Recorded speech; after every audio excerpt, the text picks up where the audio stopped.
Assalamualaikum warahmatullahi wabarakatuh. Kembali lagi bersama aku, Jarut Alfiana. Pada kesempatan kali ini aku mau bahas Q&A teman-teman yang menanyakan seputar tentang semprot. Oke, langsung saja tonton videonya sampai akhir. Oke, masuk ke pertanyaan pertama. Cara daftar semprot gimana, Vi?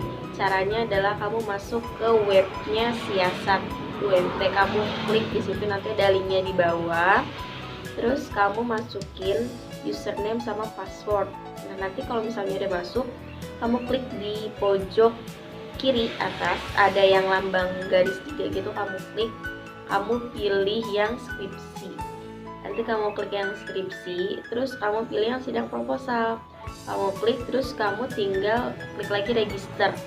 Udah, kamu klik, kamu tinggal isi semuanya, data-data yang perlu diisi di situ yang mau diisi, tinggal kamu klik register. Sudah selesai.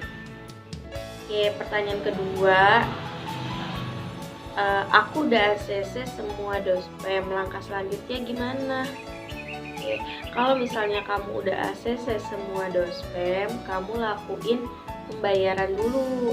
Kalau misalnya kamu udah bayaran, kamu baru bisa daftar. Pertanyaan selanjutnya adalah bayaran sempro harus berapa? Bayaran sempro itu kamu setengah dari yang di web. Misalnya di web kamu kan itu tertulisnya skripsi, misalnya skripsinya itu 1.800.000, berarti yang kamu harus bayarin kalau misalnya kamu mau ikut sempro yaitu 900.000, kayak gitu ya.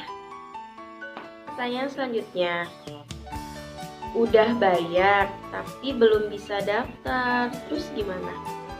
Kalau misalnya nih kamu udah bayar tapi kamu masuk ke Siasat belum bisa regis gitu ya, kamu tuh sebelumnya itu kamu udah pastiin dulu ya, skripsi kamu itu udah di ACC belum sama kedua dosen pembimbing kamu.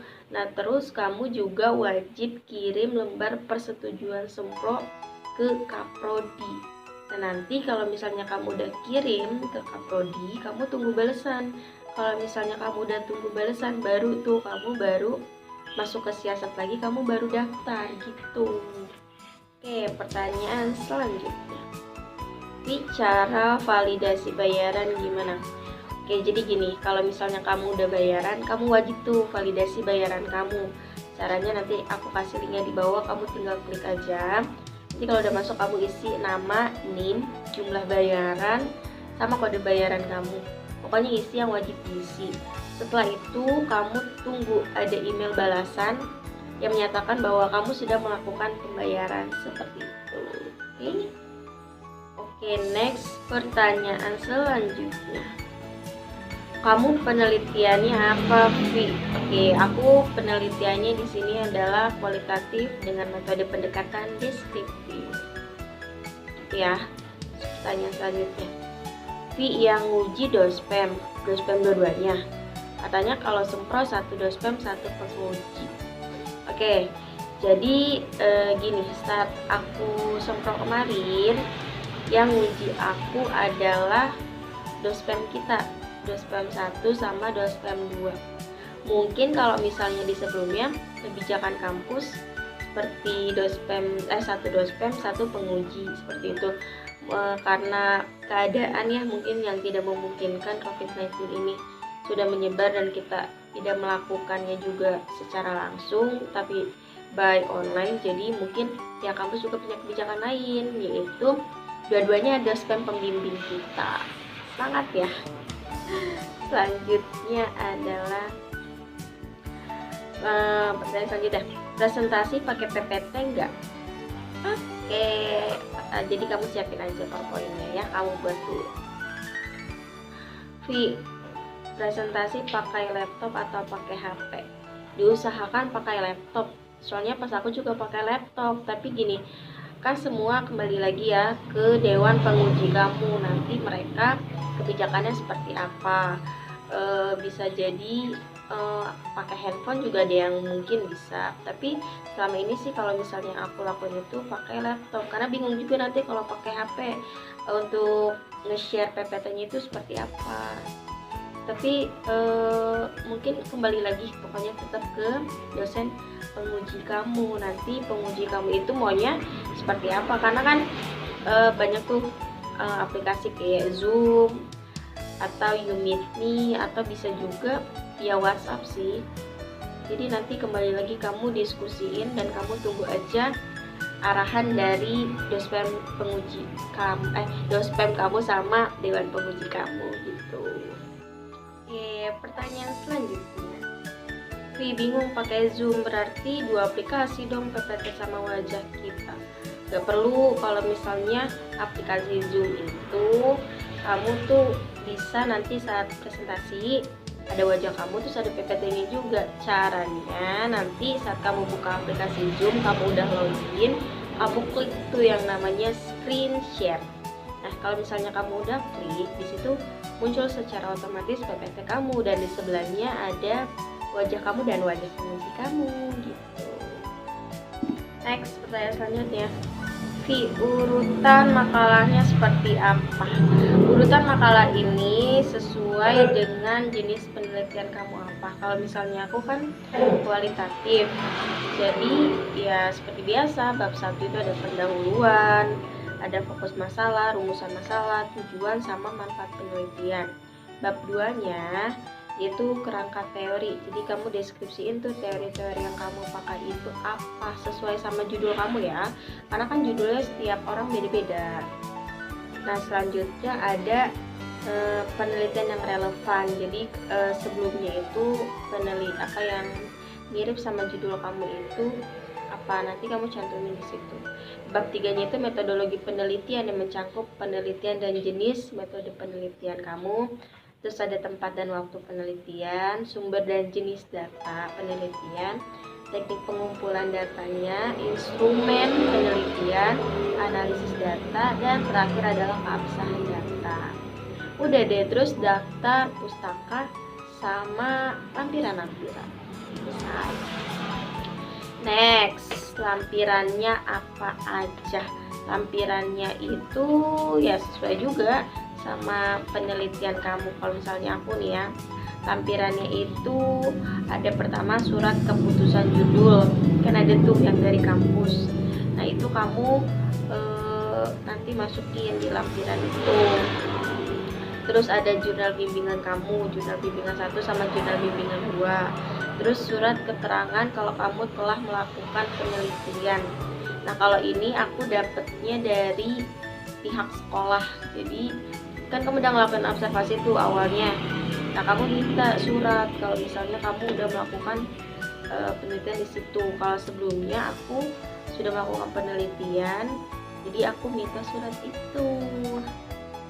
Terus ada transkrip wawancara, terus lembar expert judgment sama pernyataan expert judgment. Udah selesai. Ya, terus pertanyaan selanjutnya. Lembar expert judgment itu gimana? Jelasin dong. Oke, jadi expert judgment ini sebenarnya surat untuk uji pakar. Jadi tentang instrumen yang udah ada dan siap kamu lakukan penelitian itu harus diuji dulu kelayakan atau enggak dari instrumen yang akan kamu akan kamu ujikan gitu. Misalnya kalau misal wawancara, pertanyaannya itu layak nggak untuk ditanyakan, seperti itu. Dan yang ujinya itu adalah pakar yang sudah berpengalaman di bidangnya, seperti itu. Untuk lebih jelasnya kamu bisa tanyakan juga ke dosen pembimbing, karena ada penelitian yang tidak menggunakan expert judgment ini. Jadi kamu cari juga tuh di pedoman skripsi kamu ya. Terus kamu konsultasiin dengan dosen pembimbing kamu, seperti itu. Oke, next. Gila, doain ya, semoga cepat sembuh aja. Lampiran pakai kata pengantar juga nggak perlu. Kalau kata pengantar itu adanya di awal, di depan. Kamu buka di pedoman skripsi kamu tentang urutan-urutan makalahnya. Di situ lengkap, ada kualitatif, kuantitatif, PTK, dan R&D. Selanjutnya, sempro apa aja yang ditanyain, ini yang banyak banget ditanyain. Sempro apa aja yang ditanyain yang pasti seputar skripsi kamu. Jadi dari bab 1 sampai bab 3 itu kamu kuasain aja. Kalau misalnya kamu yang buat sendiri, pasti kamu tahu dong isinya seperti apa. Terutama tentang ya judul kamu, rumusan masalah kamu, tujuan kamu, terus bagaimana cara kamu nanti melakukan penelitian selanjutnya.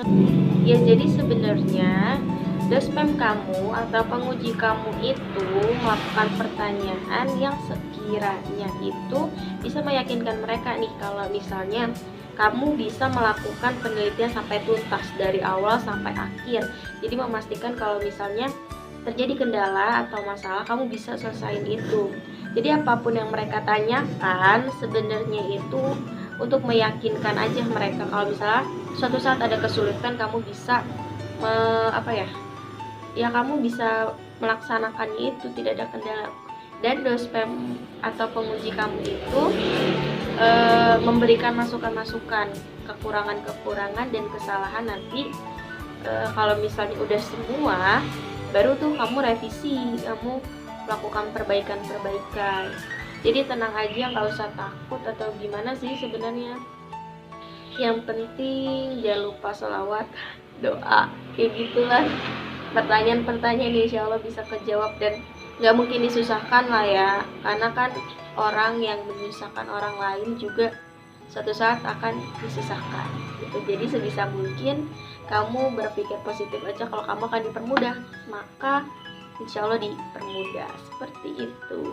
Semangat aja. Ini banyak banget nih pertanyaan yang kayak gini, bingung juga jawabnya karena kan judul kita juga nih beda-beda, judul kita nggak sama, tapi yakinin aja dalam hati kalian kalau kamu bisa jawab apapun pertanyaan yang diajuin sama dosen penguji.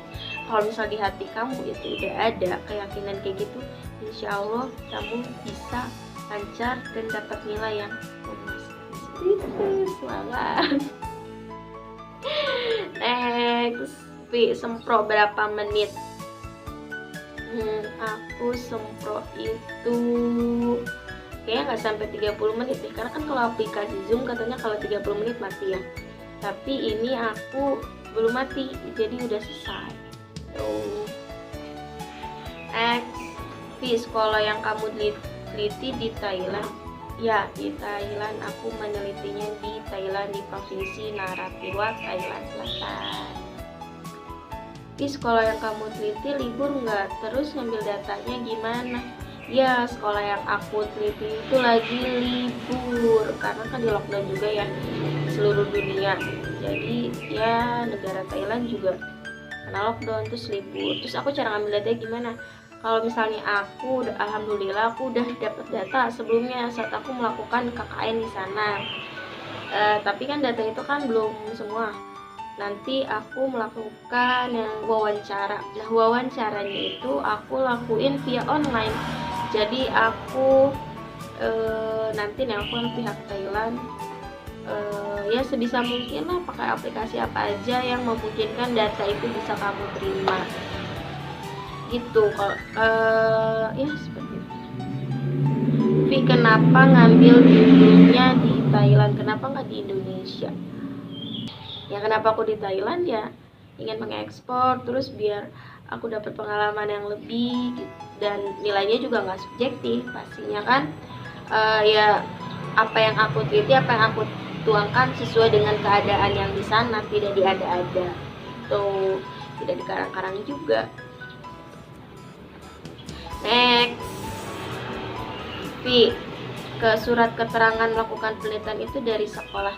Yap, betul, dari sekolah yang kamu teliti. Kamu minta aja suratnya kalau kamu udah melakukan penelitian. Seperti itu. Next. Ada yang nanya. Dospem nanya apa aja, terus presentasinya bagaimana pas sidang? Dospem nanya sesuai dengan penelitian kamu. Intinya kamu benar-benar pahamin bab 1 sampai bab 3 kamu. Karena kan ini ujian juga. Jadi kita tuh nggak bisa memprediksi gitu apa aja sih pertanyaannya ya, tapi pokoknya secara garis besar tentang skripsi kamu itu gampang kok, selawatin aja. Gak beneran, ini insya Allah nggak akan dipersulit ya. Jadi intinya kamu pahamin bab 1 sampai bab 3 kamu tuh. Kalau nanya presentasinya gimana, presentasinya pakai aplikasi Zoom seperti. Next, diujinya gimana, kayak pertanyaan-pertanyaannya apa aja gitu ya. Ini pertanyaan terakhir juga ya. Jadi kamu itu harus yakin dalam diri kamu, dalam hati kamu, kalau misalnya kamu itu bisa selesai dan lancar semuanya, nggak ada hambatan, nggak ada kendala. Kamu juga jangan lupa minta doa, terus selawat ya, Allahumma sholli ala sayyidina Muhammad wa ala sayyidina Muhammad, itu yang mudah, yang bisa kamu yakinin itu. Kamu selawat aja dalam hati kamu yakin kamu bisa jawab pertanyaannya. Kamu juga baca-baca tuh dari bab 1 sampai bab 3 kamu nggak perlu takut, karena ya Dewan Penguji juga manusia, mereka juga punya hati nurani, mereka tidak akan mempersulit kita, tapi kitanya juga jangan ngeyel kalau lagi presentasi. Kalau misalnya Dewan Penguji kamu memberikan arahan, kamu terima. Dan oh ya, kamu juga jangan lupa bawa buku catatan ya. Jadi nanti akan ada masukan-masukan, kamu bisa langsung tulis apa yang harus diperbaiki. Jadi kamu siapin file, binder atau apapun, buku catatan sama alat tulisnya. Jadi kamu bisa langsung tulis. Oke? Selesai, gitu aja mungkin yang dapat aku sampaikan. Semoga bermanfaat buat teman-teman. Semangat terus ngerjain skripsinya, jangan down. Kamu harus punya targetin kalau bulan ini kamu bisa selesai, karena kalau molor-molor juga ya kapan selesainya gitu. Kalau misalnya udah selesai kayak udah lega itu loh. Oke, semangat ya, tetap semoga 2020 kita semua lulus bareng-bareng, amin. Kayak itu aja, kurang lebihnya aku mohon maaf. Mungkin ada pertanyaan lagi, kamu bisa tulis di kolom komentar, atau ada yang memberikan tanggapan atau kekurangan yang udah aku jelasin, misalnya ada yang kurang, kamu tulis juga. Kayak kita sama-sama sharing aja ya. Sekian, wabillahi taufiq wal hidayah, wassalamualaikum warahmatullahi wabarakatuh. Bye.